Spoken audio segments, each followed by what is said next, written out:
my sports betting friend, my sports betting family, and thank you for watching Who's Bettin'? Today is Friday, May 30th, and tomorrow we got some great boxing matches coming.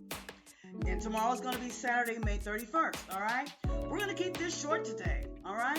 There are 3 fights on, well, there's going to be fights all day Saturday, y'all, but there's only 3 fights that I'm going to go over that I think we should bet on, or maybe you should consider betting on, okay? The fight number 1, and the reason why we're kicking these 3 fights is because they have long odds. The underdogs have long odds, and y'all know I like to look for value bets, and I bet on the underdogs. So I want to look at the first fight. It comes on at 4 p.m. Pacific Standard Time. It's Curmel Moton minus 3,500 versus Renny Viamonte plus 1,400. I love those odds. I love long odds. Viamonte $5 pays $75. $10 pays $150, $50 pays $750, $100 pays $1,500, and $1,000. I wish I could. $1,000 pays you 15 G's. But why should we look at Curmel Moton? He's probably gonna lose. But why should we look at Renny Viamonte? Okay, because he's probably gonna lose. All right, let me say that again. Why should we look at him? He's probably gonna lose. We still seek value bets in boxing, and upsets can always happen. And when an underdog rocks the boat, we cash in big, okay?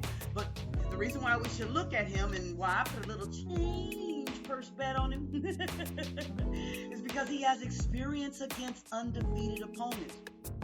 He has faced a nice lineup of undefeated fighters, compiling a respectable 4-1-1 record, okay? He has been tested against quality competition. In his last bout, Viamonte secured a unanimous decision against Hebrews Francois. I'm probably messing up his name, but he was showcasing his ability to upset favored opponents.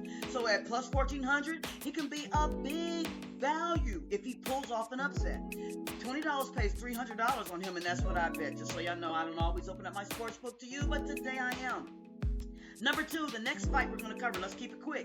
Next fight we're betting on, fight number 2 at 7 p.m. Pacific Standard Time. Charlo.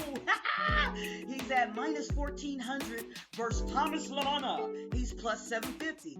Why bet on this underdog? Aside from the nice plus 750 odds, LaManna boasts a 39-5-11 record and is riding a 9-fight winning streak since his loss in 2021. Do y'all hear me? He's riding a 9-fight winning streak since his loss in 2021, demonstrating consistency and resilience. Both fighters are 6'1", with nearly identical reach, suggesting LaManna won't be at a physical disadvantage in the ring. And Charlo has been inactive, and he's returning after an 18-month hiatus, and he's making his debut in the super middleweight division.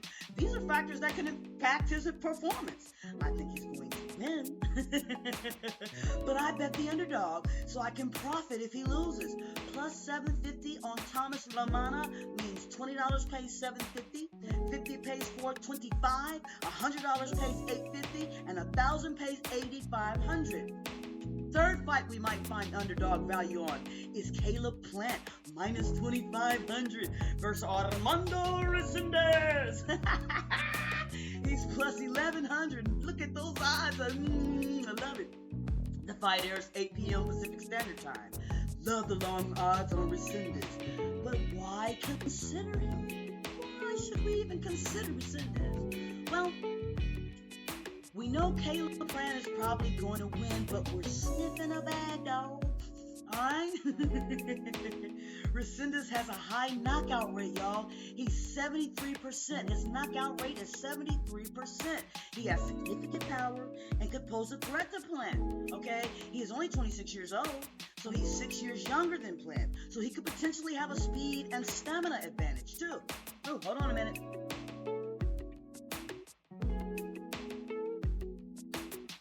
Y'all gotta get one of these. This is my KC Boxing Network cup, alright? You can get it at his channel, and I'll put a link in the description. But Plant, just so you know, he's returning from an 8-month hiatus, and he lost 2 of his 3 last fights. I'm not trying to hate on him, but let's just look at the numbers. He lost 2 of his 3 last fights, and this could affect his confidence and performance. We'll see. At plus 1100 though, a $20 bet on the underdog Resendiz pays $240. $50 pays $600. $100 pays $1,200. And for you high rollers who don't pay little change first bets like me, $1,000 on this underdog pays you 12 G. Final thoughts. While the favorites are favored for good reasons, okay? All three underdogs have compelling factors that could lead to an upset. Betting on them isn't just about the odds. It's about recognizing potential for surprises and upsets in the ring. And that's why we love boxing. Boxing will always be my number one sport. I love boxing because you never, ever can tell what's going to happen. An upset can happen. So if you're sniffing value, consider betting on these three underdogs and look at everything I said. And I have no more angles. Thank you for watching Who's Bettin'? I am. Who's Bettin'? All right. Please like, comment, subscribe, and share the video with a sports betting friend if you found this video interesting or entertaining in any way. And please remember, bet wise and never, ever bet more than you can afford to lose. And please look at Wize Sportz Bettin' Shorts channel. Okay, for shorts coming today, I got my Major League Baseball picks up with the Still Alive and Kickin' playing, all right? So go check out the Shorts channel, and thank you for watching. All right, see you next time.